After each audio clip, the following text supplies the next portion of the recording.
I don't know what comes next, but I couldn't care less. I refuse to feel stress. There's no fear in my chest. Hear the move of my steps. Walk away from the pain I've been through. This feeling I'm feeling is brand new. This is the moment I break through.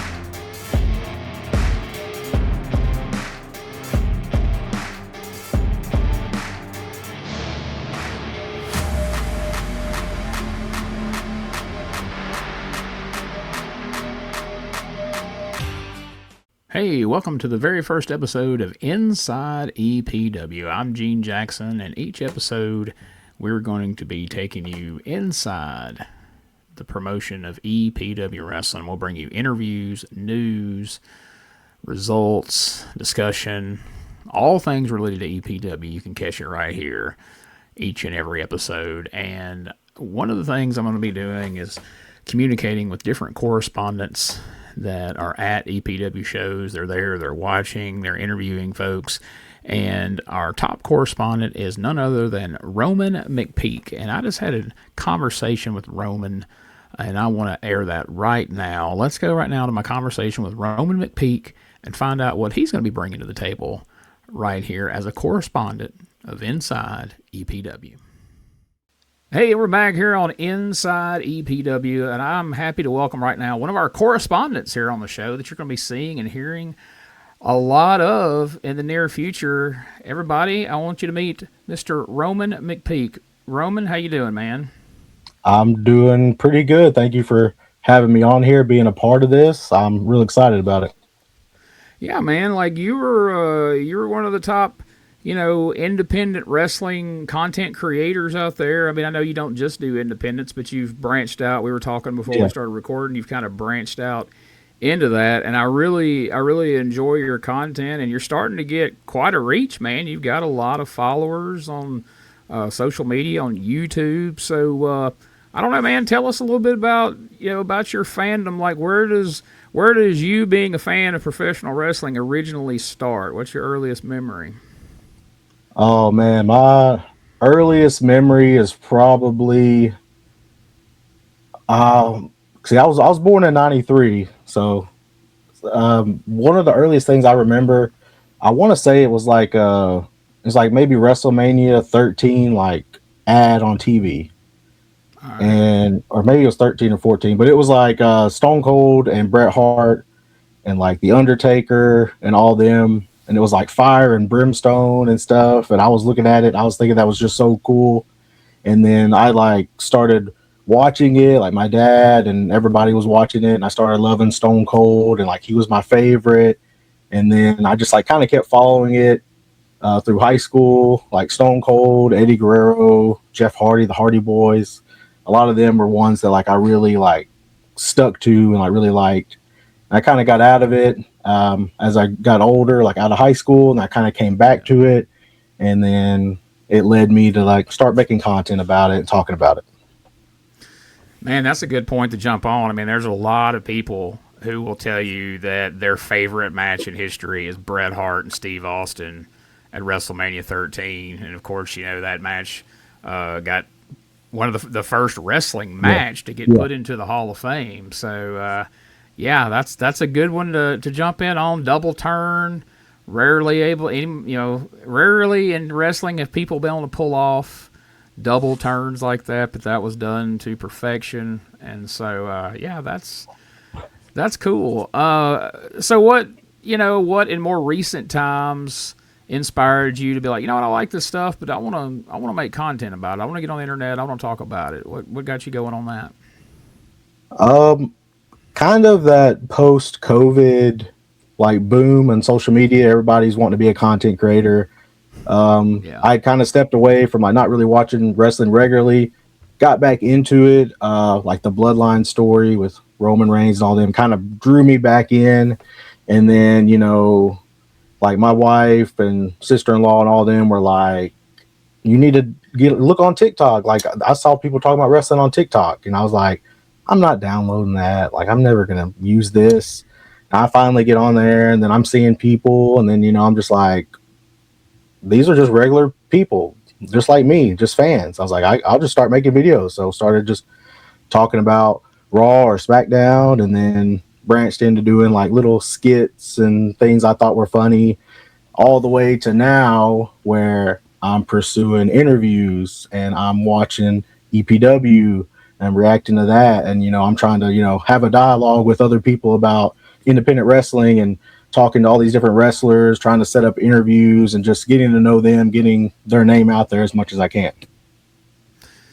Yeah, man, I've enjoyed the interviews of yours that I've watched, because you're not one of these guys that are like trying to come off like you're the be all end all. I know everything about wrestling. You're just like, hey, here's a conversation with me and this guy right here. You know, one of the people I spoke to at EPW planning out this new show had said specifically that, like, yeah, like Roman's interview with Isiah Cohn's my favorite interview I've seen with Isiah anywhere so far.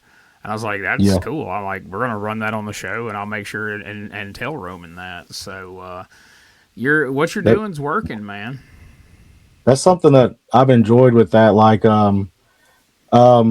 with Isiah, like I had seen, you know, him on EPW, and he popped up on Instagram. I followed him, and shortly after, like I guess he saw some of my videos, seeing that I was reacting and stuff, and he followed me, and you know, we've been actively, you know, liking and supporting like each other's posts and stuff. And then I finally was like, oh, I was coming to a show. So I was like, I know I'm going to come to a show soon. I was like, I'll just shoot him a message. Hey, you know, you got a little time before or after the show? Let's run a quick interview. You know, I'll just ask you a few questions, nothing crazy. I was like, just a little quick interview. And he was more than happy. He's more than happy to do it.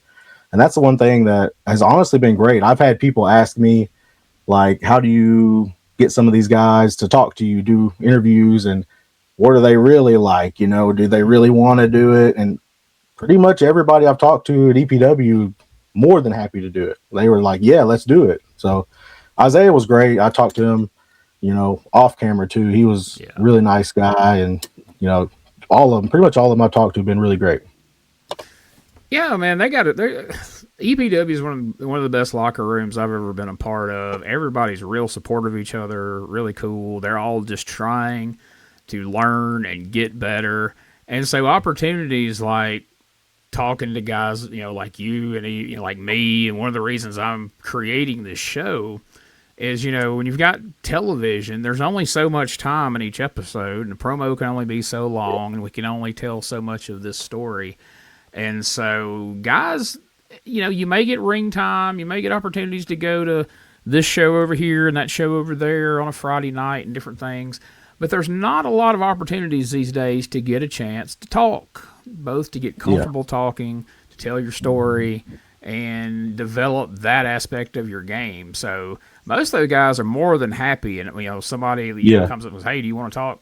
Yeah, let's do it. And so, again, man, I think you're providing a great service, just giving these guys a chance to get a camera in front of their face and hear fans, you know, learn a little bit more about, you know, who they are. Like Isiah, like, it's been cool to watch. So, you know, I've seen him, you know, Isiah Cohn, he pops up. He's, you know, you see he's really talented in the ring, but he's just Isiah Cohn. And then here recently, a few weeks back, he starts developing this kickflip persona, and he adds that to it. And it's been fun to watch him add elements as the weeks go on, and he gets more comfortable, and he gets more of a personality involved besides just the wrestling. So, I was really impressed with that interview. He's somebody I want to get on this show soon and kind of talk to at length. But, man, like, I feel like right now there's such a great cast of characters in EPW. Who are some of the ones that kind of stand out to you that you've seen that you think, all right, I want to see where this is going with this person? Number one will probably be probably Marco Harris. Part of that is because he was the first person I interviewed with EPW. He's from Jackson, Tennessee, which is like 20 minutes from me. So like I like immediately connected with him. I had seen him previously at other places, but I didn't really know him. I was like, and then I seen it kind of brings me to the first EPW show I went to, Crossroads Clash last year, and I was like, oh well, he's gonna be like basically the main event, and he's trying to get his title back, and so I reached out for an interview with him, and that went really well. I'm excited to see where he's going because it seems like he's reached the top a few times, and then now I kind of like what's going on with Grayson Pierce. I like Grayson Pierce too. I like kind of seeing him evolve a little over time. I think I like seeing, of course, with Aaron Roberts. Everybody, he's kind of the bad guy, and now he's kind of the good guy. And then somebody who I hate to admit that like they're intriguing, but like Eli Knox intrigues me. Yeah, because like he's gotten really good really quick, it feels like, and he's like really involved in like the order. Like the order is interesting, even though I hate to admit it. They're interesting to see what they're going to do. I mean, I know that they're going to cheat, lie, cheat, and steal, but they basically run things. So those are some of the people that definitely like I'm interested in seeing like what's next for them. Yeah, I mean, Marco has been pretty amazing to watch develop in EPW, seeing how the crowds have taken to him and, starting to go to the events, doing commentary. And like, I went to the show at Mantachi School, and like, he came out, and I don't think John Cena could have came out and got a bigger reaction from that crowd. I mean, everybody just lost their mind. Marco come out wearing a Mantachi Mustangs football jersey, and everybody just lost their mind. And him and, I mean, you can name whatever promotion in the country you want. I don't think you can find better matches than Marco and Grayson Pierce have been having here in EPW. And then you throw this new wrinkle in where K-Swiss has now forced them to tag team. And that's, that first match we've seen of it on this past episode 225 that just aired. I don't know, by the time this airs, 226 will probably have just been released, but we haven't seen it yet. So, but on 225, when they were forced to tag team, I mean, how fun is that? I mean, they're an amazing team, but you got all that frick shit in there, and I'm really looking forward to watching this play out. Yeah, it was interesting because like I was at that show, and it's funny because it's like I still like watch the show and like do my clips and reactions to it, even the ones I'm at, because I mean I only see what's happening right in front of me. I don't see like the backstage stuff, and I don't see all the angles of the match. So like there may be something I miss, and so like I was sitting there, waiting on okay, what's the next match, and then all of a sudden these guys come full speed out, beating the crap out of each other, and I'm just like, what the hell is going on? They're just beating the crap out of each other. And I'm just like, dang, and they were like really getting it too. And then finally, Swiss comes out and he's like, listen, y'all gonna tag, and that tag match was fun because the whole time, they're fighting each other as much as they're fighting the other guys. Exactly. So, yeah, it was a fun match. I'll tell you another guy I've really enjoyed watching him, and I'd seen him have a couple of matches, but he had a match with Grayson that really was just, I mean, tore the house down, and that's Shawn Aries, which is another guy you had a chance to talk to recently. But man, he has been, each and every time he has stepped into the ring in the last, 3 or 4 months, I feel like he steps his game up each and every time, and he's going to be somebody to watch. Yeah, he's definitely, when I had talked to him, I was like, I'll be honest, man, like I didn't know who you were a few months ago. But that's how quickly it's like, oh wow, like anybody can show up and make a name for themselves and keep gaining and gaining. And he's exciting to watch. Really, really super nice guy to talk to.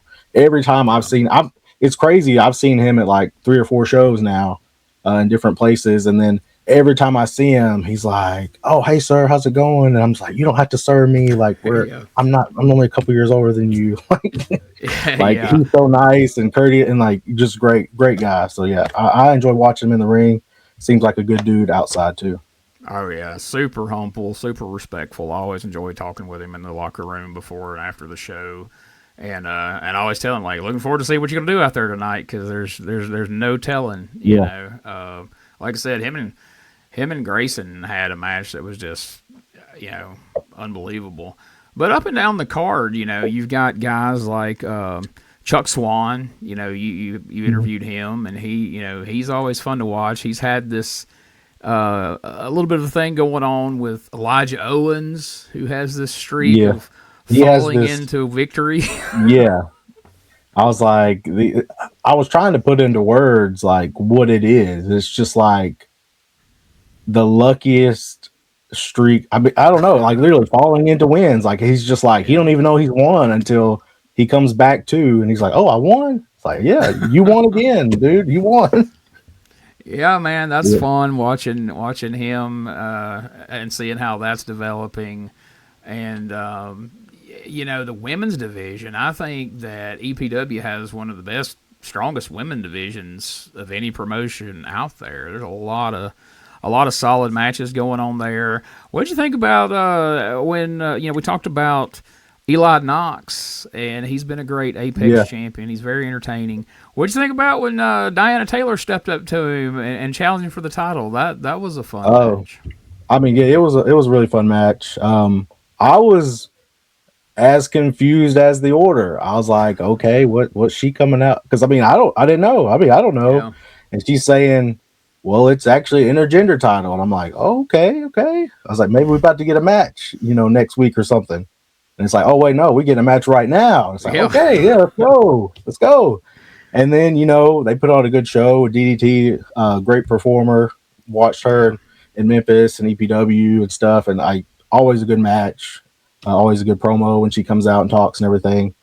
They put on a good match, and of course. And then the funny thing is that they mocked her. They're like, oh, it's a girl. They're laughing. I was like, well, guess what? It took 4 other guys to help him beat her. So like it took the whole Order basically to beat her.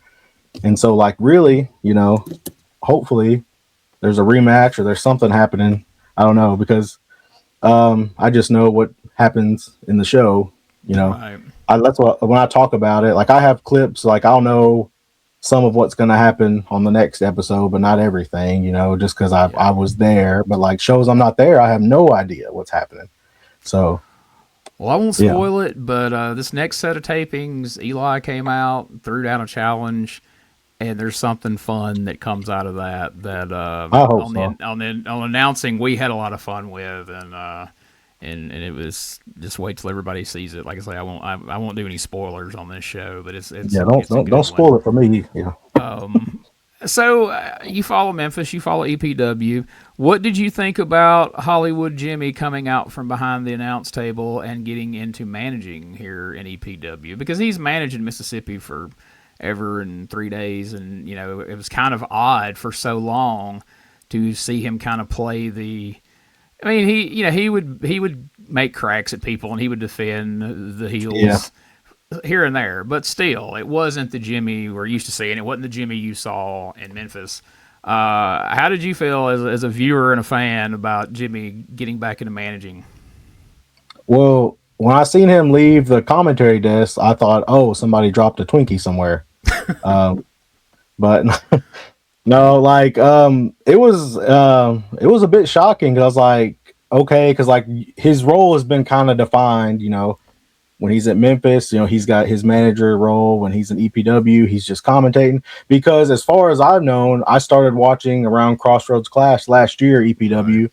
He was, behind the desk. He wasn't managing. So as far as I know in EPW, that's all he's done, really.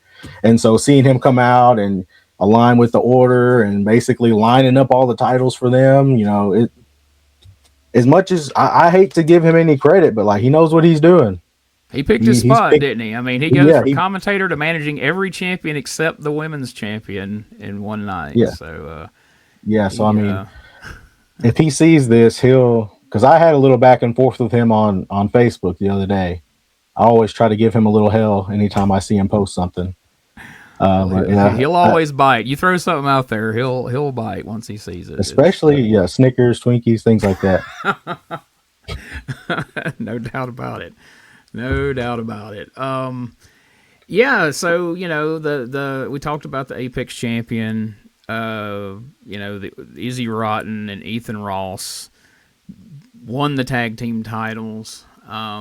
Which Ethan was mainly managing before Jimmy came back. So like Ethan went from basically managing to suddenly he's a tag team champion, and they've managed to hold on to the belts against some pretty impressive teams so far. So it seems like they're, a lot of people said at first, well, that's a fluke. Jimmy interfered, but they won't be able to keep them. But so far they've turned away some pretty big challengers. So we'll see. What's your take on the EPW champion, the head of state, Dorian Vane? Oh man, where do I begin with this guy? I will. Okay, so I will. I'll give him a bit of his flowers. Okay, the first time I've seen him to the latest episode that I've seen of him, he's only gotten better. He's grew more comfortable in his whole head of state.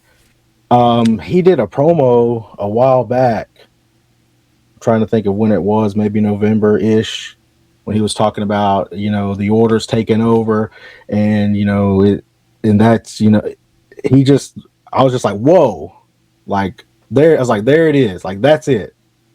I was like, if you said, what was, give me something for Dorian Vane, you put that promo up. That shows who he is right there. Because he impressed me. Even with the heels, the bad guys, I give them their due, man. When they're good, they're good. And for that promo, he was good. And every match I've seen him, he's done. Seems like he's gotten better. And I mean, somebody's got to challenge. Somebody's got to dethrone him eventually. He has a presence about him. Yeah. He's still, he's still getting there as far as in the ring and things. He's not overly experienced, but he's always had a look and he's had a presence, and now he's growing into that. I know exactly what promo you're talking about. After the show that night, I went straight up to him in the locker room, shook his hand. I said, dude, you leveled up on that promo tonight, man. I was like, you keep that going. I said, you stepped up to a whole nother level with that promo. It was freaking amazing. Yeah. If there was a promo of the year or whatever, like that probably be it. Because I mean, absolutely, that was the one where he was saying, I'm on icon level. I'm on the level of all these greats and stuff. And like, I was like, dang, I kind of believe him. I believe him right now. Like, and kind of dipped into his real history of things he's done in life as well. That was like, I didn't know that about him until this very moment. I'm looking forward. So Adam Roberts, the crowd has taken to him so well. Like when I first realized what was happening and I seen that Aaron Roberts is becoming a babyface, I was like, yeah, I don't know, man. I don't know. But man, the crowd has jumped in right behind him, and they want to see that match. They want to see him challenge Dorian Vane. He challenged for the NWA title against Silas, the Thrill Billy, Silas Mason, and that was a hell of a match. I won't talk about what happened because it hadn't aired yet, but it certainly was a big time match. It was cool to get to call an NWA World Title match there. Carmen Michael joined us, and he's a heck of an announcer. So I'm looking forward to that airing. But whenever that match happens, whenever Aaron Roberts and Dorian Vane step in the ring, that's going to be a big one. I'm looking forward to that. Now, before we move on, another big time tag team feud that has gone on for quite some time, and it probably was really getting ready to kick off right about the time that you started going to shows. And that, of course, is the Initiative against Parental Advisory.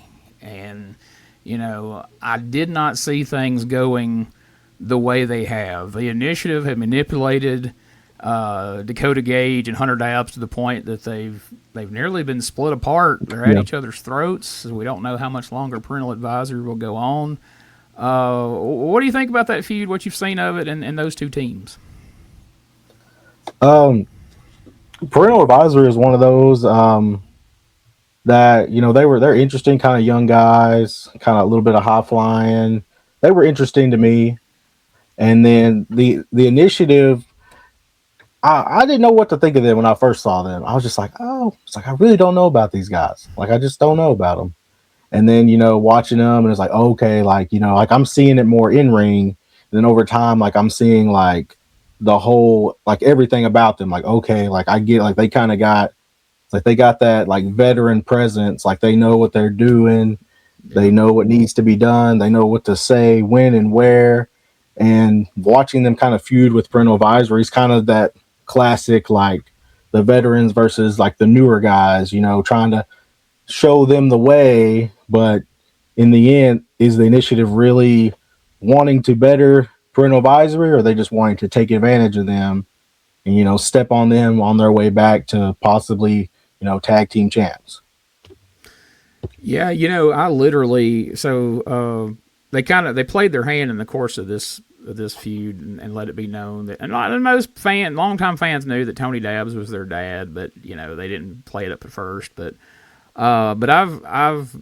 me and Tony got into the business together back in like 1997. I've known him forever, and so I have literally known Parental Advisory since they were babies and carriers at wrestling shows back in the day. I've literally watched them grow up their entire life, much like I did Chris Styles. And so it's just wild to me. It makes me feel old every time I see them coming through the curtain. I'm like, God, look at these guys. Like, here they are. They're out here. They're tag team champs. And I still think of them as kids. But, man, those guys can go.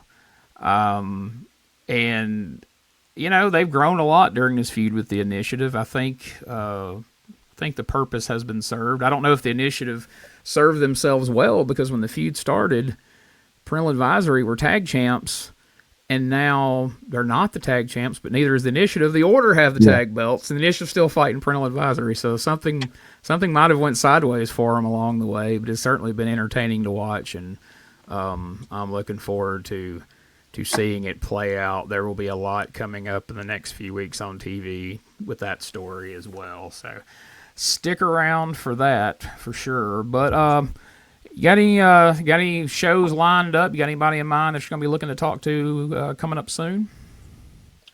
Right now, the next show I'm planning on coming to is probably going to be the 21st, the one when ODB is going to be there. I think that's the next one I have planned to come to.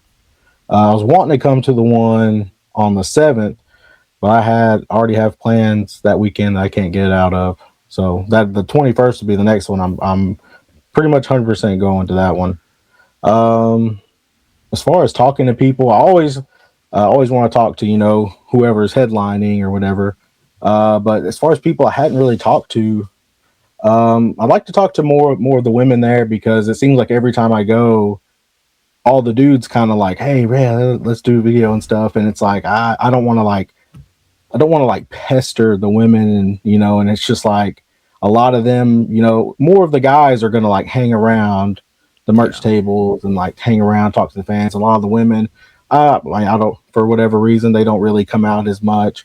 Like I had something set up with Maddie, the American Baddie, but we just like didn't have the time to like make it happen because I ran out of time. Because at the beginning of the show, I was doing interview with the Country Gentleman, and then Silas Mason walks up and he's like, "What are you doing?" And I was like, "I'm doing an interview with him." And he's like, "You want to interview me?" And I said, "Yeah." No, champ, I do not. I was like, "No, you're not the NWA World Heavyweight Champion. No, I'm good." I was like, "Yeah, get over here." Sure, yeah. So we did that, and then I did like Isiah right after that, and then I was like messaging, like I had messaged like Maddie, and I was just like, "I'm so sorry, I ran out of time. Like I don't know." And she was like, "Well, maybe at intermission." I talked to her intermission, and then she was like, "Oh, well, we only have like 5-10 minutes, and there's nowhere to really do it." And I was just like, "Listen, next show, that I come to, I was like, you be the first one. Like, I'll make sure that it's definitely happening. Like, if you still want to, there's time, whatever. So let's try to set that up. And there's a few others. Like, I had talked to Makari Candy. I was supposed to interview her in Memphis, and then just like ran out of time and wasn't able to catch her on the way out. I know she's been at EPW a lot as well. Let's see. DDT, she's somebody that I'd like to, just because I've seen a lot of her. She's been champion like everywhere, it seems. So yeah, a lot more of the women's locker room, because I focus so much on the men's locker room, and I want to make sure I'm getting all sides of the division, every division. Well, I can help you out with that. I will definitely help you get some of that lined up and make time. And space is the man at the locker room is so. That was the only packed. Thing too. Yeah. You pretty much have to do it before or after the show, because there's nowhere to do it during the show that isn't loud. Yeah, that's what I was like setting up. I was talking with Maddie. I was just like, there's nowhere I can set up that's not going to be right in everybody's way. I was like, she said something about, she's like, well, maybe, the locker room or something like that. And then, I was like, well, I don't know, like if we could do that. And she asked, and Neil was like, well, no, like, locker room don't need to come in here. And I was like, yeah, like, I didn't think we could. I was like, but she like mentioned it, and I was like, yeah, like, I was like, it's fine. Like, we'll make it work next. Like, I'm planning on coming to as many shows as I can. So we'll make it work for the next show somehow. So, oh yeah. A lot of it's just like, I'll just have to get there. I didn't get there as early as I wanted to. And then, tried to get there in a little early, and, y'all are busy, and I'm just like, oh, I hate feeling like I'm like, oh, can y'all let me in so I can do this? Like, and so I'll get you my phone number where we can text in these situations, and we'll get this done, because it'll be mutually beneficial for everybody. So I can sell it that way to whoever has a question about it.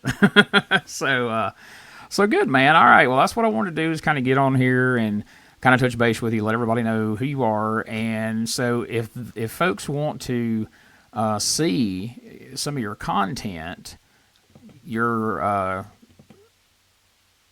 handle on most everything is at Roman McPeak. Is it different on any? The only thing different is Instagram. It's at Roman McPeak 1. It won't let me just do at Roman McPeak on Instagram. It says it's already taken. I've searched it. It's not taken. Yeah. It won't let me do it. So that's the only one that's different. It's at Roman McPeak everywhere, basically. YouTube, TikTok, Instagram would be at Roman McPeak 1. X, which I'm not like super active on X, but like I might throw a thought on there here and there, Facebook, you can search up Roman McPeak. The one you'll want to find the one that's, the one where I'm talking about wrestling, not my personal one. You send me a request or something on there, I'm probably not going to accept it. But I know that game, buddy. I sure do.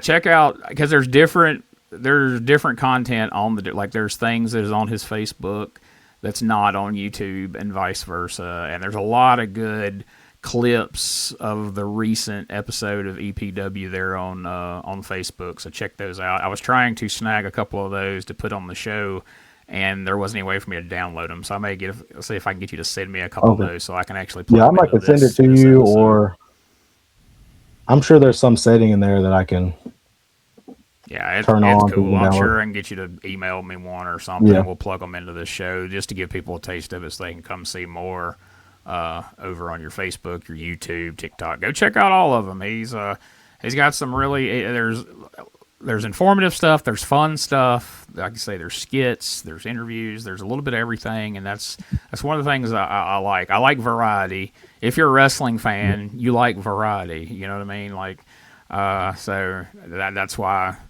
I dig your content. That's why I'm glad to have you on board here on Inside EPW. Yeah. So Roman, we'll talk to you again real soon, man, and we'll keep cranking these out and talking about EPW right here on Inside EPW. We'll be back in just a moment. Always wanted to be in the professional wrestling business? The EPW Wrestling Academy is now enrolling. Visit EPWWrestlingMS.com for all the details on how to make your dreams a reality. Do you have what it takes?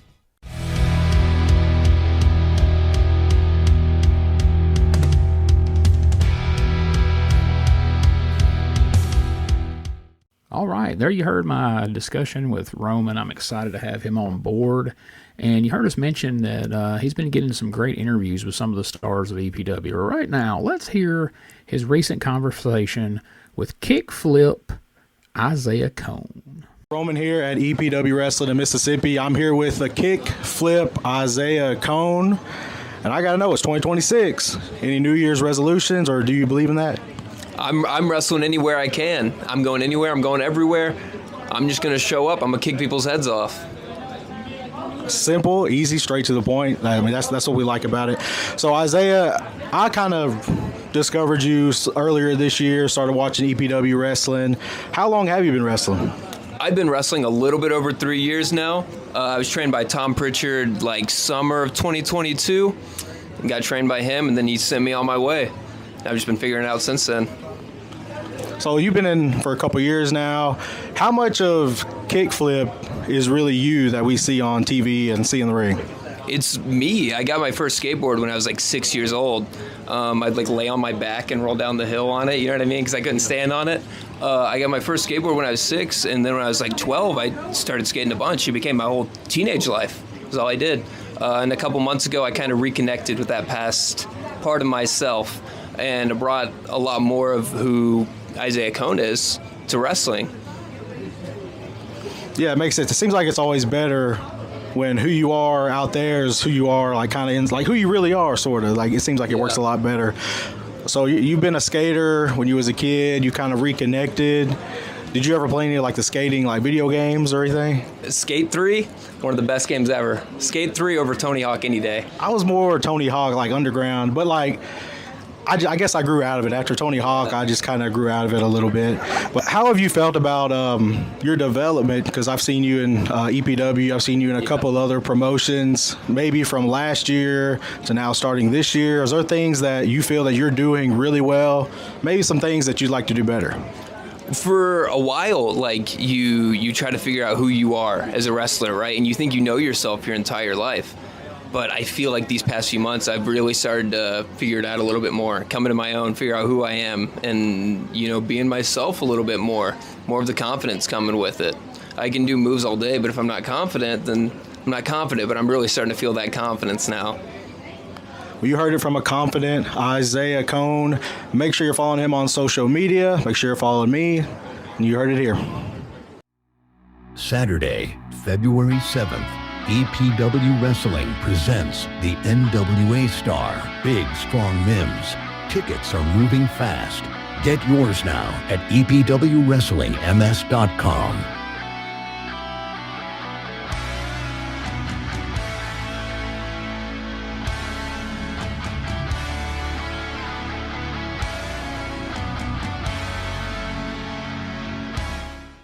All right, there you've seen Big Strong Mims from the National Wrestling Alliance returning to EPW coming up on February 7th. What an impression he made at the last set of TV tapings. Can't wait to see what's in store this time around. I tell you what, let's take a look at a couple of more of these interviews that Roman has done.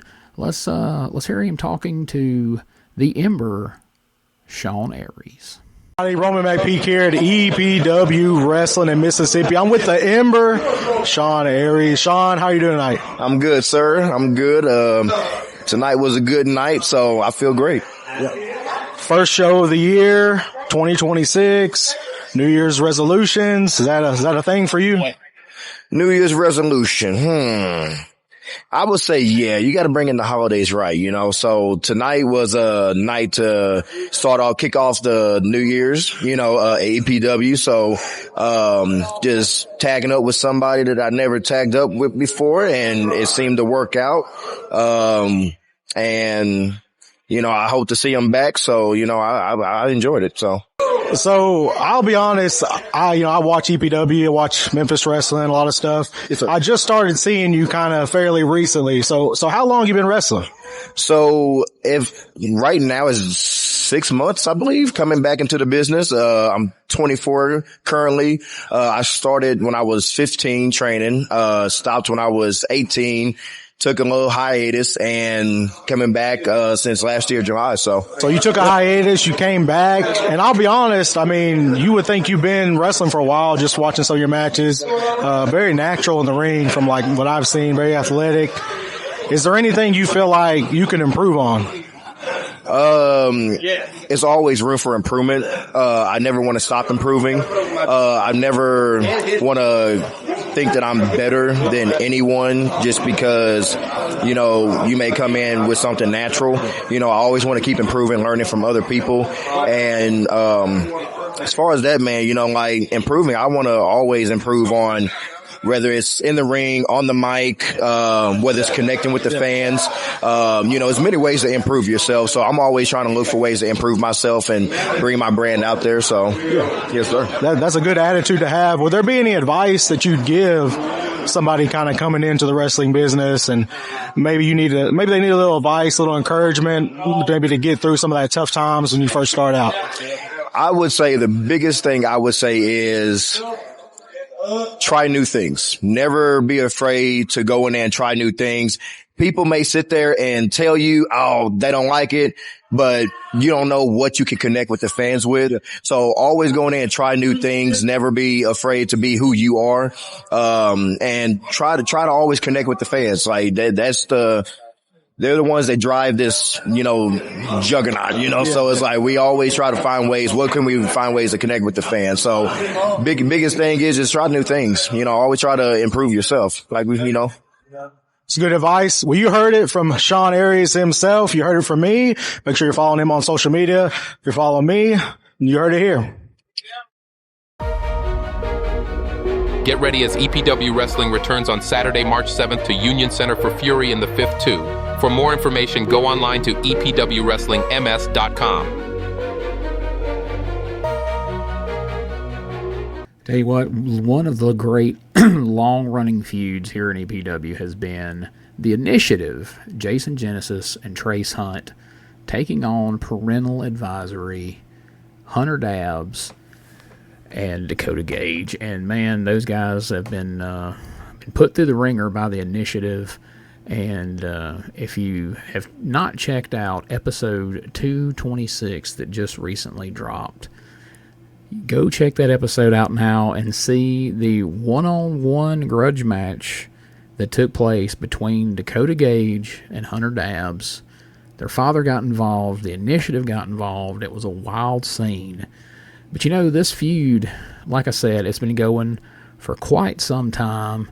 And I wanted to right now, I want to go back to our first ever, this is going to be a weekly segment here on the show, our flashback segment where we go back in time and take a look at a match from the past. And right now, I want to go back and see one of those very early matches where Parental Advisory initially got under the skin of the Initiative.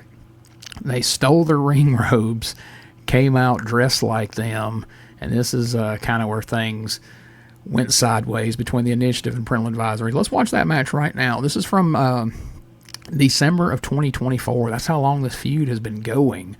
Let's go back now and take a look at that match. Parental Advisory against the Initiative.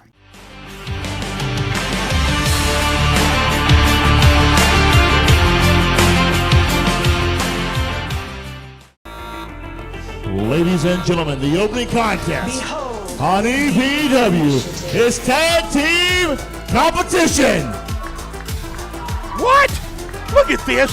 This is ridiculous. Introducing first, weighing in at a combined weight of 365 pounds, Hunter Dabbs, Dakota Gage. They are Parental Advisory. Good. This is what they deserve. They had no business stealing their jackets. These little thieves, these little juvenile delinquents, they don't even need to be in EPW. Well, he did look like Jason Genesis in his defense. It did not look like them. It did not. It's not funny. It is funny. No, it's not. Yes, it is. No, this is what's funny. They're getting their butt kicked. That's what's funny. Trace Hunt with a big shot over there. Yeah. What do you think about that now? Dakota Gage is... Hunter Dabbs in trouble. Dakota Gage in trouble. Genesis working on Gage. And Trace done hit the railing over here. That was the most disrespectful entrance I've ever seen in my entire life. That's ridiculous. Oh, no, And my goodness. These little punks. I can't believe Neil Taylor lets this go on here at EPW. Trace he's holding that rib cage, man. But here comes, and he moved his partner out of the way. Smart move. Took the railing down with it. Good. The railing almost went, oh my goodness, Genesis picks him up and slams him on the outside of the ring apron. I'm going to tell you, man, they are. You know what? This is what they deserve. They deserve a butt kicking. They don't go out here stealing people's things out in the dressing room. It's not funny. Well, I'm going to tell you, Trace Hunt and Jason Genesis is very upset, and now they taking it to him. I'm going to tell you, too, but you got to give it to him. He kicks out. Yeah, he's going to kick. You know what? He should have took the 3 count right there where he won't have to get beat like a stinking dog that he is. And they pounding away on him. Hollywood don't miss her Christmas night tradition, Christmas carnage on Christmas night here at EPW Arena in Boonville. Tickets on sale now at EPW Wrestling. MS.com. So you think it's okay for Parental Advisory to do something like this? Go around stealing stuff? You think it's okay for that? Tell me the truth. Listen. We got a lot of little young kids. This is not a good influence on the kids. You think it's okay to do that? I thought it was funny, but anyway, here we go. He trying to roll Trace. Trace tags Genesis. Smart move. Down. Oh, he kicks. There we go. Jason Dutton and kicked Trace. There you go. Just come on. Oh, no. Come on, guys. You got to get together. I'm going to tell you what. Trace Hunt. Look at Trace. Look at Trace over here. Watch Trace. Yes. But see, that's a smart move. I love it. Yep. I love it. Downs was going to try to get a tag to Gage. And super kick in the ring. Look at this. And Trace caught him. Oh, yeah. Oh, my God. He slammed him. My God, he almost broke him in half. Oh, my goodness. How is he not broken half? He's not getting up. No way. You can't. Hey, the heart these kids have got, you want to call them whatever you want to call them. They got some heart. I call them idiots and thieves. You got to think the EPW Tag Team Champions, they mad, they're upset, and I'm going to tell you, they're looking very impressive in this match. I don't see how he got up from that slam. That was a hard slam, I'm telling you, man. I don't see how he got up from it. I don't see how he got up from it either. I look at him right now. He's in pain. I don't even know if he's able to get up anymore. I'm going to tell you, Trace is just taking it to him right here. Let's see what happens. Trace working it. Oh, what a clothesline. Yeah, that's what Dabbs deserves right there. Dakota Gage wanting in there to help want his partner to get a tag, but they're keeping him away from him. But, hey, they keeping him on the mat. That's the smart thing. You know, how funny is it now? Let's see. How funny is it now? I think it's funny now. They're getting beat. You always think it's funny. Well, you thought it was funny when it came out. It was funny. It was not. It's disgraceful. Dowd's fighting back again. You got to give it to the kid. Oh, grabs him by the hair of the head. I didn't see that. He pulled him down. No, he straight. Yeah, he did pull him down. You right. With strength. Strength. He said finish him. Oh, he's going to finish him off. This is it. Uh-oh. Say goodbye. Oh, and he blocks it. Big uppercut. No way. Dowds. Oh, and what? Oh, what? My goodness. Oh, no. He just flying cross body on his own partner over here. Dowds got out of the way, and he's got to get a tag. This is going to be the opportunity. I can't believe it. Can he get it? He got him. Dakota Gage coming in. Uh-oh, but they was waiting on him. Yeah, that didn't last long. Oh, they finna end it. Oh, no. Oh, what's going on? What is this? The lights went out. What's happening?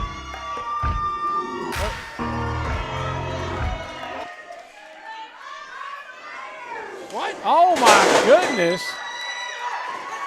They called them when the lights come on. They got a shot to win it right here. Dab's going up. I can't believe this. Trace is down. Oh, my Box God. splash. Oh, that was painful for Trace. Oh, and Genesis come in and broke up the count. I'm going to tell you. Oh, and Genesis just got threw out. Here comes Dakota Gage. Dabs, tags, heel. Trey still in the ring. Picks him up. Oh, no, this could be it. Oh, no. Oh, oh my God. Oh, my God. He shoved him into the concrete floor from that top rope. Oh, the initiator. It's over. It's over. They initiated the initiator. This is it. And that's it. Ladies and gentlemen, the winners of the match, the Initiative. Wow, what a match. I'm going to tell you, impressive is what I call it, Hollywood. And that's the reason they are champions. They took care of business here today on EPW Wrestling. The Initiative is looking good, and I'm telling you, they are a well-oiled machine right here with the title. Relive the glory days of Memphis wrestling with the Retro Wrestling Review USWA podcast. Each week, we go back in time to review USWA Championship Wrestling from the 1990s, episode by episode. Join us for watch-alongs, behind-the-scenes stories, and exclusive interviews with people who were there and lived it. Whether you grew up watching it or you're discovering it for the first time, this podcast is your ringside seat to Memphis wrestling history. It's all a part of the WrestleCopia Podcast Network. Listen now at USWApodcast.com. All right, there you go. What a match that was. And you can see where all these bad feelings got started between the Initiative and Parental Advisory. And it's been going on for a long time, and things, I think, are coming to a head. Like I said, if you haven't yet, check out episode 226 of EPW and see how things went in the main event when Hunter Dabb took on Dakota Gage. Right now, let's go back to our correspondent, Roman McPeak, and let's hear his conversation with the sweet one, Chuck Swann. Roman here down at EPW Wrestling in Mississippi with the sweet one, Chuck Swann. Chuck, 2026, New Year's resolutions. You have them? Well, let me tell you something, baby. My New Year's resolution is to not only climb the ladder, but let me tell you, I'm about to get through some very hard times, baby. And I'm just so excited. I can't get over it. It's like the sugar is just burning through these veins, baby. How long have you been wrestling? Well, let me tell you like this. I've been wrestling a year going on 2 years, and that entire journey has been nothing but sweet. And matter of fact, the longer I go, the harder I try, the sweeter I get. So speaking of like sweets and stuff, I mean, you got a particular sweet? Brown sugar, cinnamon rolls, baby. And, you know, you've wrestled a lot of opponents, but a lot of wrestlers in the ring wouldn't be nothing without the people officiating it. Oh. So, for sure. Who would you probably say the best official in the ring is that you've had the pleasure of sharing?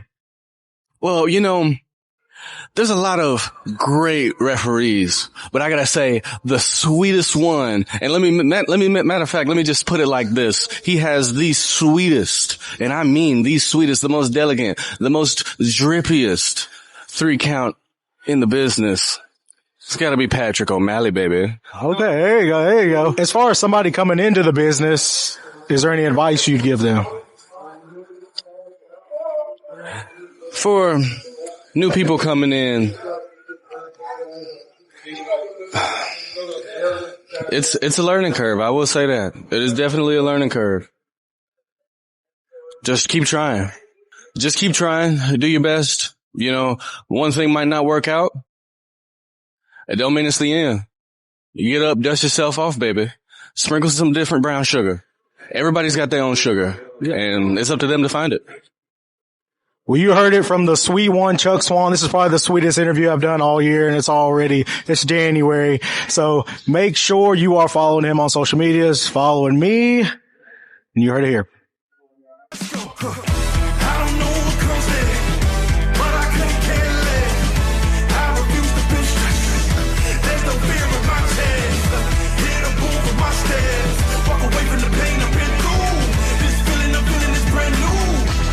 The moment right, folks. Great conversation there with Roman and Chuck Swann.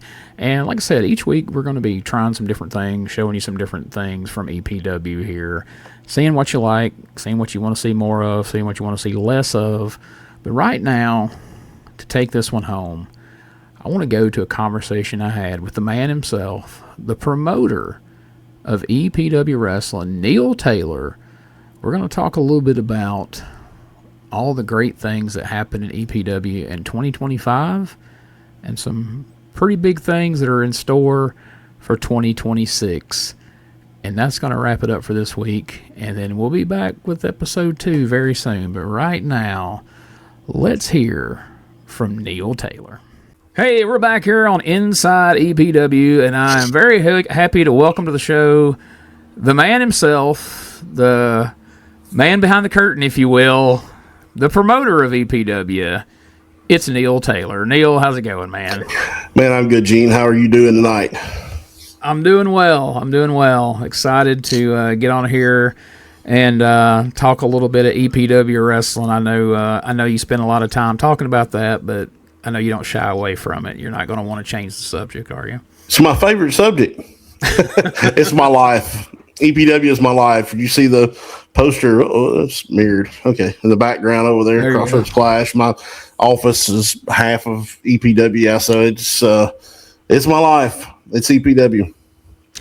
It's funny how, things evolve. Like, wrestling was a huge part of your life when you were out there on the road and actually in the ring, and I'm sure you thought it dominated your life then, but that was nothing compared, I'm sure, to how it dominates your life now when all of it is on you. Yeah, it's funny. I say this every once in a while. I'm like, I quit working I quit wrestling, to not be as busy as I had been, and I quit wrestling, start promoting, and I'm twice as busy as I was. So I don't know. I think the rib is on me here, to be honest with you. I remember the phone call. Like, I remember you told me, like, yeah, I'm gonna quit wrestling, and I'm tired of traveling every weekend and all that. I don't know, like, I'm gonna stay around. I'll do some things, but I'm not gonna wrestle anymore. And then one day you called me and go, well, guess what I just did? And I was like, what? You're like, I bought EPW. And I'm like, what does that mean? Like, the promotion in Boonville? Like, you're like, yeah. I'm like, you bought it? And you're like, yeah. I'm like, so you're gonna run a weekly show? Yeah. Why? You're like, I think I could do something with it. Well, I'm not. I didn't buy it. I guess I more so took it over than I bought it. But I've definitely bought it at this point. But anyway, I'm so waist deep in on it. But no, just I was ready to step away from being in the ring, and my. I don't even know if you call it my regular job or not, because EPW is I'm busier with EPW than I am my regular job at Crossroads Arena. I promote and market there for all the events, concerts, and all kinds of other stuff, rodeos and monster trucks and all kinds of stuff.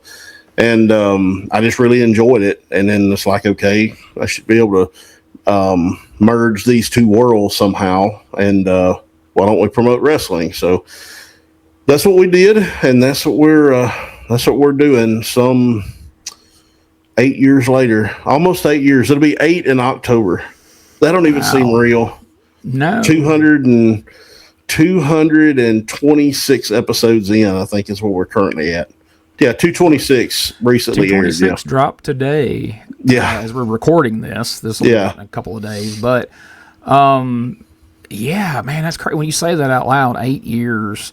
But it's funny because, like, I remember, while you were still wrestling, you and a buddy were starting to promote some concerts. You started dabbling in other types of promotions, and then you end up, at the arena, and then you start promoting wrestling. It's like promoting is your life. Like you said, your quote-unquote real job is promoting the arena, promoting events at the arena, and then your other job is promoting, running a wrestling promotion that continues to just gets bigger and bigger. Like, after, Doug and Tommy come and did that show there recently, and Doug called me the next day, and he's like, man, I remember wrestling in Booneville in the past. And he said, it's pretty amazing what he's done.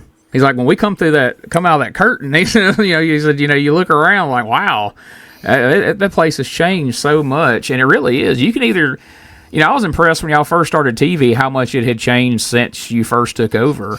But if you go back and watch that first episode of television and then watch episode, 226 that dropped this weekend, it looks like you're in a different venue. I mean, the way it's shot's different. Just, it has been a constant evolution of each passing year.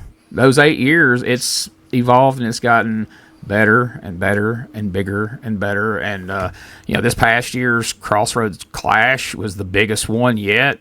I mean, holy cow, that was, I just stood back in awe and thought, man. Here we go. That poster on the wall back there. I was standing up there at the very top up there at the rail looking down as I think it was when Dorian was wrestling Heath Slater. And I was just like, man, to think like this was the little side of the road show in Booneville that just ran every week and didn't aspire to be any more than just a weekly wrestling show, not a television show, not a traveling anything, just a weekly wrestling show where guys come down here and wrestle.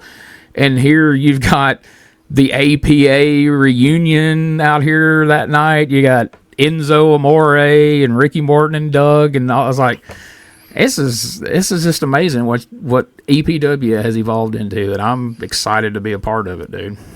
Well, I mean, a lot of people give me credit for all of that, and I mean.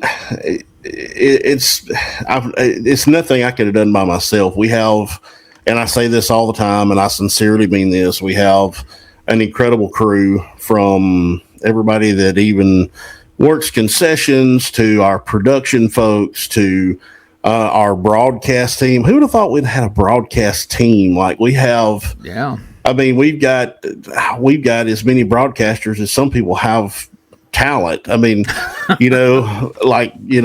just from everybody, and everybody has everybody has a role that they do, and they chip in and they do it the best they can. And, they make my job a lot easier. It's just, when you have a good team in place and you have a dressing room full of talent that we have, it makes it easy. It really does.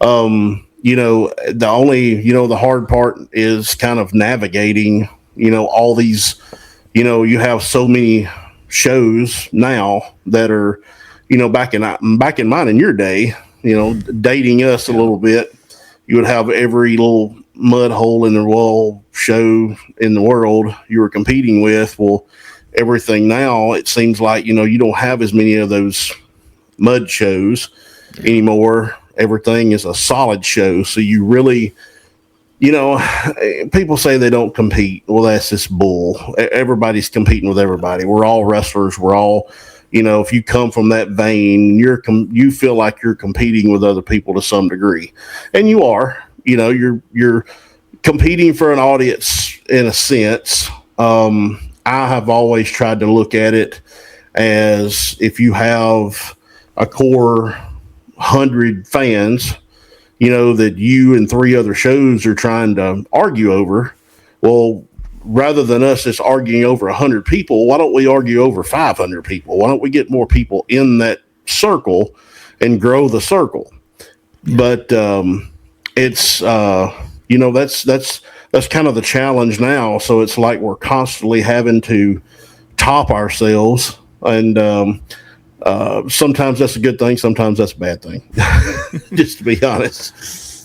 I will say to your point a moment ago, and I'm not just saying this because, we've been friends for nearly 30 years, which how old does that make us sound? Oh my God. Or that I'm involved as part of the broadcast team. But really and truly, and I've been in the locker rooms of a lot of shows over the years, both as a wrestler or a manager or just hanging out, whatever. And I've never really experienced the locker room as positive as what EPW has right now, man. And you need somebody back here to direct traffic because there's so many people in that enclosed area. We have 3. It's hard to get from one room to the other. But dude, you don't go back there and there's nobody in the corner mumbling and griping and complaining and dragging people down and I won't be here. There's none of that. Like, everybody from the wrestlers, like you said, to the people who are in the concession stand, who are helping, sell the tickets, and all the different people jump in. And when something needs done, if somebody's not there, somebody else jumps in and gets it done, from video production down to setting up chairs or whatever. And it really is, you hear a lot of places go, oh, we're like a family. And, it gets overused sometimes, but that really is the vibe you feel there at EPW. And when you have those pre-show meetings, everybody's excited to, get in there and hear the latest update of, hey, we added another television network, another system of television networks, and we're getting ready to go here, and we're getting ready to do this and that. And so, it's just, I don't know, man. It's always fun to go because a lot of times, like a lot of shows I would go and I'm like, all right, we'll have fun. We're out in front of the crowd, but God, you got to sit back here in the dressing room and put up with some of these arrogant jerks and everybody griping and whining. They should be the one doing this and they should be doing that and whining at them. And you don't have that there, and that's rare. So I know you've been around the business long enough that I know you definitely appreciate that and know that that doesn't happen by accident. So kudos for that. Well, I mean, I don't hear a lot of it. I don't know whether that's out of design because I'm the figurehead or whatever, but I don't really hear a lot of that anyway. So it's awesome to me to hear from somebody else to say we don't have a lot of that bickering and stuff. And I'm sure there probably is to some degree, but for the most part, that our dressing room is very positive, and that makes me feel good because I want it to be. I've always wanted our show to be somewhere where people felt like they had the freedom to get themselves over to some degree. We weren't trying to necessarily give you characters that you didn't like to portray, or there was this freedom there because, number one, and I've said this a couple of times in our production meetings, like, guys, there's only a handful of spots. There really are. And even though there's probably more spots now than there ever been, there's still not that many. And first and foremost, let's have fun. If we're not going to do anything else, let's have fun. Let's do it right. Let's respect the business, as they say. And but let's at the end of the day, let's have some fun. Everybody works hard and wants the show to be as good as it can be. Like, yeah, there's going to be slip-ups, there's going to be accidents, there's things that's going to happen, but I've never got done at the end of the night and went like, boy, they really phoned it in that match. Boy, those guys weren't really trying. Like, everybody goes out there and really wants to do their best, but like you said, they know it's not like it gets held over their head or anything, but they know there's only so many spots and there's a whole bunch of people. I mean, I can only imagine, dude. I ran those 2 or 3 Twin State shows, just random shows out at Pro South, and my email would just get blown up with people from all over the place. It'd be like people from Washington, hey, I'd like to come do your show. I'm like, what? No, what are you talking about? So I can only imagine with the coverage y'all have now, what your inbox looks like on a week-to-week basis. I have so many. It's unreal. But a lot of people have figured out that, I mean, of course they can go to me, but at the end of the day, we've got 3 different people that kind of handle that. Yeah. And if there's in our booking team, I guess you'd call it, know kind of what I'm looking for, and they also know what's going to mesh well with our dressing room and the guys that are willing to put in the effort, and they're not indie-rific, I guess, if that's even a word. I know what I mean when I say that. Yeah. But they have a look, they have some drive. That you have to have that to be part of our dressing room, or you're not gonna make it there. That's just all there is to it. And if you go out there with some of our crew and try to phone it in, you're not going to last either, because they're going to eat you up and you won't be part of the show long. Yeah, that's definitely a fair statement. So each year, you said you've been around, EPW's been around 8 years. Each year you guys have leveled up. What are some of the high points of 2025 where in your mind you went, whoa, that's something. That's we just leveled up here with that happening. Probably the three things that kind of come to mind right off the bat is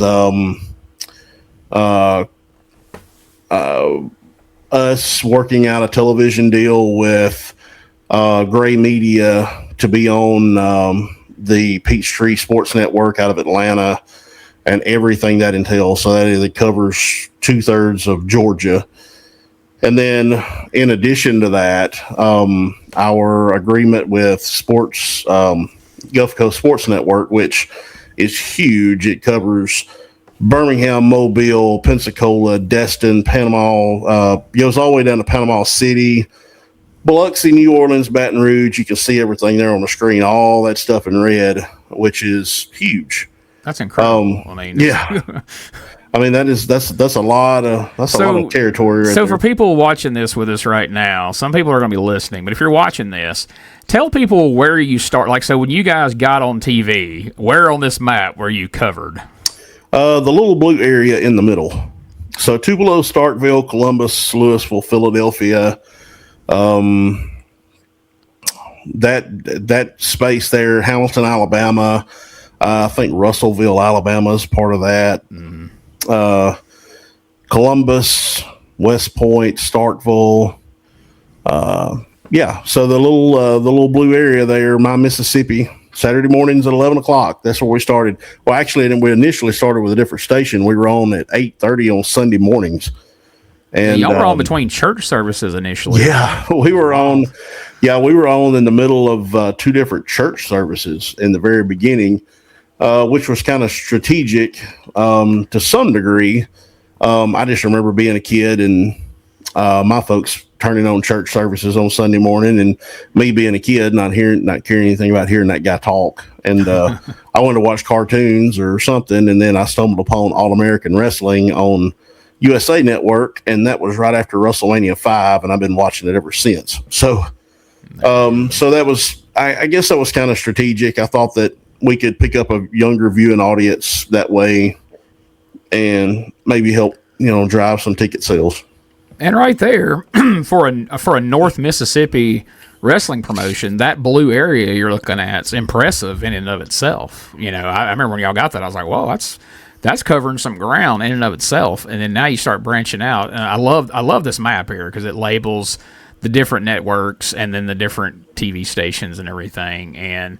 But I mean, my goodness, you think about when you took this thing over, and even when you first put it on TV, did you ever imagine EPW covering an area this size with your television show? That's amazing. Well, I'm not going to say that I didn't expect it. What I will say is that I had some big goals for EPW of what I wanted EPW to be. And, sometimes if you press toward those goals, even if you don't hit the goals, you hit everything on the way. So, yeah. Television was a big part of that. Did I necessarily think we would probably be on that big of a broadcast area? Probably not, but let me I'm not surprised. I guess I'll word it that way. Let me rephrase that, because I don't mean that in a way of did you doubt yourself or the promotion, but I don't know if what knowledge people have of television and networks and how TV works now. But you putting a wrestling show on television in 2025, or go back, a few years ago when you was putting it on then, is a very different look than, say, go back to 2000 and Leslie Jones putting IWF on. And then if you go back further than that, when Jerry Jarrett and guys were making deals to get their TV on in the different areas of their territory, for me, like, as this stuff's come along, I was just like, man, it's hard to get a television show of anything, much less wrestling, in this much coverage without spending out a bunch of money, because that's how it mostly works for most people nowadays, right? Is most of the time it's pay to play for TV shows. Oh, yeah. Understanding. Oh, yeah. Yeah. Yeah, for sure. But and what's crazy is our reach is that's just broadcast. So you have this whole other dimension of it that is digital and streaming, and where, our YouTube channel, obviously, our Roku channel, and then as part of Peachtree Sports Network, Peachtree is actually carried by YouTube TV and by Fubo TV, which are streaming apps in that area, in the Georgia area. So we're actually on their streaming service there as well. A lot of people don't know that. Yeah. But you also have this whole other streaming part of it, which is incredible. I feel like sometimes it's a little oversaturated, but I mean, you just kind of have to get in. As my uncle used to say, you have to get in amongst them and show them what you can do. There you go. It's, hey, that's the funny thing now is like, all right, so this is on YouTube right now, whether people are seeing this on my channel, the EPW channel, wherever they're seeing this. And if you can see this right now, no matter where you're at, you can see EPW Wrestling on streaming online. It's on YouTube. Mm-hmm. It's like that. Then, like you said, but then it's on broadcast TV in all these places too. So, I mean, that makes EPW very a destination for wrestlers, because let's be honest, I mean, yeah, every jackleg promoter in the world can throw his matches up on YouTube, and they're out there. I used to make a show making fun of a lot of those, using their own footage against them. How did you not get sued? Well, they didn't have enough sense to sue. These guys wrestling in a thrown together ring didn't have the money to sue me, pal. But, not a lot of promotions have the broadcast coverage that EPW has, short of, guys that are on cable, like your AEWs and your things such as that. So, that even more so has people looking your way, trying to get booked to wrestle here. And that's not just like guys on a local level, but, names and such. And one thing that we talked about earlier in this show when Roman was on that I wanted to point out, and I know I mentioned earlier when you came on, that this year's Crossroads Clash was the biggest one. And so Crossroads Clash, is at the Crossroads Arena. A guy there, so you can make all that come together. But, you guys had all these big names, and I asked Roman, the first thing I asked him was, how did you become a wrestling fan? But the next thing I asked him was, how did you become aware of EPW? And he's like, well, I've seen these big names were coming to a show in Corinth, Mississippi, and I was like, whoa, I got to go check that out. He comes to Crossroads Clash to see the APA and the different ones, but then he sees the show, he's like, whoa, these guys can wrestle. This is great.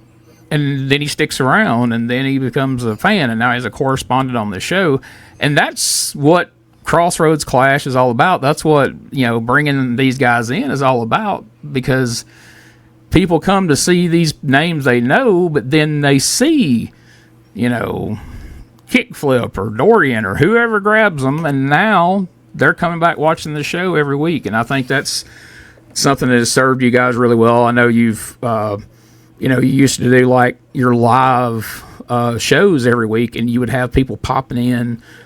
I'd sit and watch them and not comment or anything. I'd just sit and watch them, and there'd be people from New York and Pennsylvania and all these places. Hey, I discovered EPW because I saw Davey Richards was on, and now I watch every week, which is that's amazing. But, it shows that what you're doing is definitely working, and it's crazy to think that you book a guy from St. Louis who used to be in Ring of Honor, and now someone is a loyal fan of your show because of that one, that booking, which he came multiple times, but you know what I'm saying. Well, I mean, that's, in a sense, that's fundamentally, that's how, it's always supposed to work. When you brought in names or special guests, you bring them in to try to pull in your casual wrestling fan, and then you have to have a show good enough and talent good enough to hook them to keep them coming back. So I mean, at the core, that's an old school. I mean, that's an old school tactic. It just and it works. It works to this day. And I'll have people ask me, they'll see somebody that's coming to EPW and they'll go, well, do people in Boonville know who that is? And I go, maybe they do, maybe they don't. And I was like, but at this point, it's not just about who in Boonville is going to know them, because you're drawing eyes to the TV. So now the people in Boonville will know them, and now somebody's going to click on your show because they're in the thumbnail. Hey, I know that guy. Let's see what this is about. And, you're still drawing new fans in, be it into the arena or, getting them online. Right. Because, who knows? They may buy T-shirts. And, at some point down the line, I don't know what, you've never talked about this, but I don't know if at some point there's room for like a streaming pay-per-view type scenario someday or something like that. And so at that point, it's important to draw all these people in from the different places, because at that point they don't have to drive to Boonville, but you still can figure out a way to make it accessible. And we actually, some people remember this, some people don't. We actually tipped our toe. We actually tipped our toe into a little bit of that at Crossroads Clash last year, because Crossroads Clash was actually streamed across our YouTube channel to our EPW premium members. Oh, okay. So and that was done as a test run. We didn't advertise it. We didn't do any of that because we really didn't know how it would turn out. Come to find out, outside of some in-house production issues, the feed actually turned out pretty well. So I definitely think that's something that I would like to grow into eventually. I like the OVW model, not necessarily doing a show every week. I don't want to do that ever again, but doing a random live stream show, I think that's definitely a goal. That's something I'd definitely like to do. Yeah, I definitely feel like that would be the next logical step, and the progression of things. So, you kind of talked about the big, tentpole moments of 25 that was big for EPW. And I know there's a lot of things you can't talk about, and there's the ink still drying on different things. But do you feel like 2026 can be an even bigger year for EPW? And is there anything that you can maybe tell us about, or maybe tease it's well, I will say this. 26 is our goal is for it to be bigger than 2025. Will we get there? Who knows? But our goal definitely is to do that. Crossroads Clash was kind of an anomaly because, and we could probably do a whole episode or whatever just on that, of just how some of that came together and how some of it just by happenstance, kind of fell into our lap. But with that, we set the bar so high. So it's like, how do you top that? So now we've got to find a way to top it.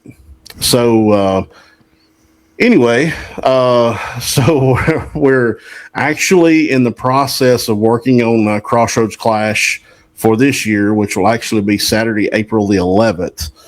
We're working on it as we speak. Another one of our big high points, I don't think I mentioned this earlier, was our Fury in the 5th show, which had about 800 people at a building. Was you wasn't at that show, was you? I wasn't. Yeah, No, I you will wasn't. be this year. So literally, Fury in the Fifth, without going to a huge backstory on this thing, is a show put on by a couple of EPW super fans in the Corinth area. And it is in a old gym that was built in the 50s that is literally out in the middle of nowhere. I mean, in the middle of nowhere.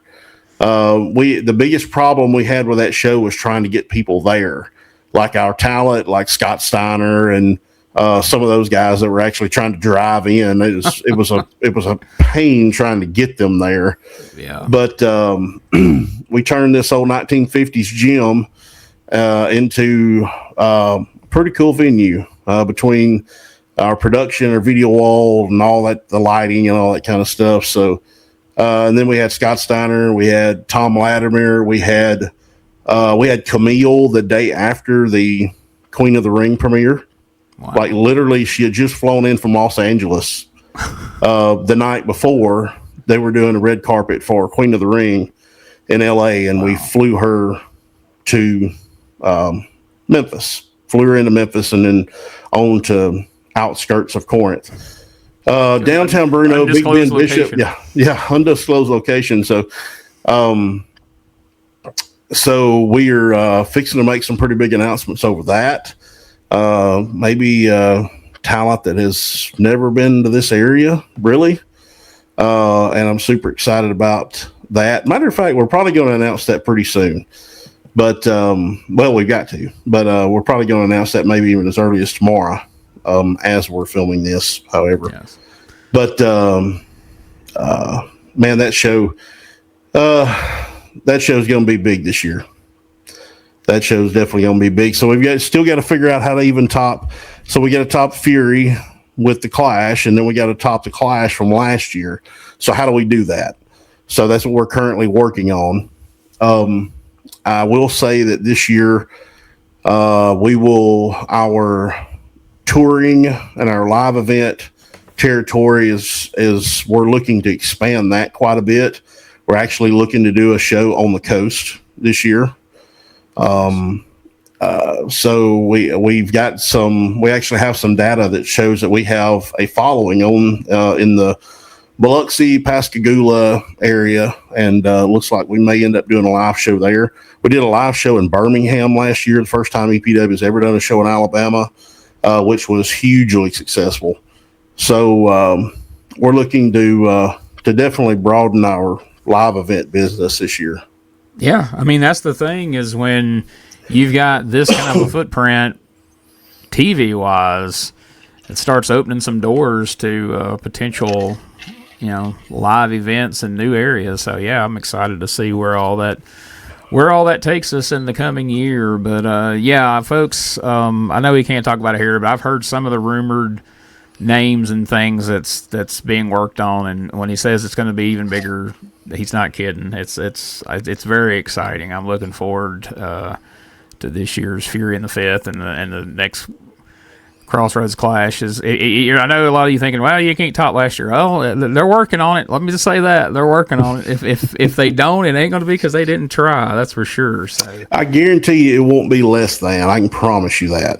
No, definitely not, because everybody left out of there. I was up at the front, as people were coming out of the show, and everybody had a great time and was just like, oh, everybody just went on and on about it. So, awesome. And that's what you want. And like saying, to hear people like Roman and others I've talked to, even there in Boonville, it's like, yeah, I came to the Clash last year, and now I've been watching every week and coming down here whenever I can. So that's what you want. So, yeah, as you're listening to this will be out a couple of days after we record it. Check out episode 226 to see Chris Styles and Cody James taking on the Country Gentlemen, the Kazana Boys. They've been coming to EPW quite a bit in recent times, man. I love those almost guys. Regulars. Yeah, they're a lot of fun. Yeah, I love those guys. They are they're a hoot to be around, and they're extremely talented folks, and they're perfect people to represent the NWA as it stands today. and we've had a big influence of NWA folks at our show. Sure have. Y'all keep watching here in the coming weeks. You're going to see the problem. Aaron Roberts challenging for the NWA World Heavyweight title against the Thrillbilly Silas Mason. And boy, what a match that was. My buddy Carmen from over here in Alabama got to sit in and call that match with us, and he was very impressed with EPW. He's hoping he gets to come back. I know he got to be a part of the show over here in Birmingham and had a great time, and he's one of the many people that went that told me about it. And so 60 miles from my house, and I wasn't able to be there. That sucked, but circumstances as they were, I couldn't make it. But yeah, I'm sure y'all will be back again with, like I say, the turnout, and as happy as everybody was with it. So. Oh yeah, we'll be back.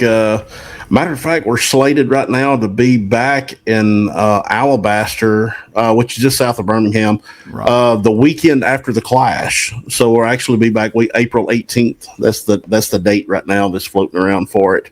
Hey, mark it down. Yeah, there you go. So. I tell you, I really want to drop something on. We're talking about Fury in the 5th. I'm really wanting to just kind of drop something here. All right, let's do it. Here's exclusive. So yeah, Inside EPW exclusive. So well, it may be out by the time we post this, but I mean, it's new information as we speak. But the legendary member of the Four Horsemen, the Enforcer AA, Arn Anderson, is going to be at Fury in the 5th this year, and it looks like Brock Anderson is going to be with him as well. So that's just one of the or two of the names that are going to be at Fury in the 5th this year. So I'm super stoked about this. Like, I don't fanboy for much just because of my job, and I've been around a lot of people.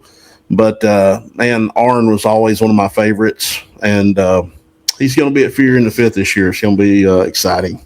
There you go, folks. Make your plans to be in Union Center. It's a hard building to find, but I promise you can do it. We'll get you there to meet, because AA is going to be there. You should be there too. And Brock is coming along. You know what the best part is? It's free. It's free admission. Fury in the 5th is free. What are we doing, folks? Arn, and Arn's just one of the names. I know there's more coming. You heard last year's lineup, so it's not going to be just them. But come on, if nobody else was there, if it was just Arn Anderson sitting in the middle of a building for free in Union Center, you got to come out for that, right? I mean, I'm going to put this out here right now. If not during Brock's match, during someone's match, Arn Anderson needs to sit in on commentary. Just saying. Why would you have Arn Anderson there and not let him sit in on commentary for at least one match? You know? Duly noted. All right. I would have kicked myself whenever we ended the show. Like, oh, why didn't you suggest that? So there you go. There we go. Well, all right, folks. There it is. You got the exclusive. I want to try to get this out on Sunday is the plan.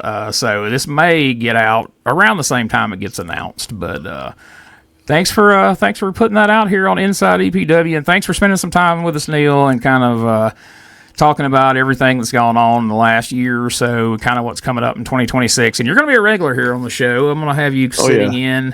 We're going to watch some matches.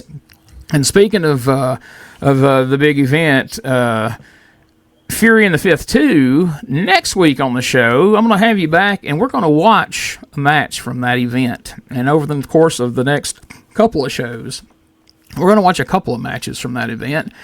It was a great setup. It looked awesome on TV. And so there was a big title change that happened. I mean, it was a year ago. I won't exactly be spoiling it, but I'm not going to mention it here for those that maybe haven't seen it. Some of the newer fans that haven't seen it. But we may start with that one, because boy, that was a doozy, as they say. So make sure you join us next time for that. Neil, appreciate it, man. I know you're busy, so we'll let you get back to it. Man, yeah, thank you. Man, check this thing out. We may drop a nugget here every once in a while. We're going to do our best. Why not?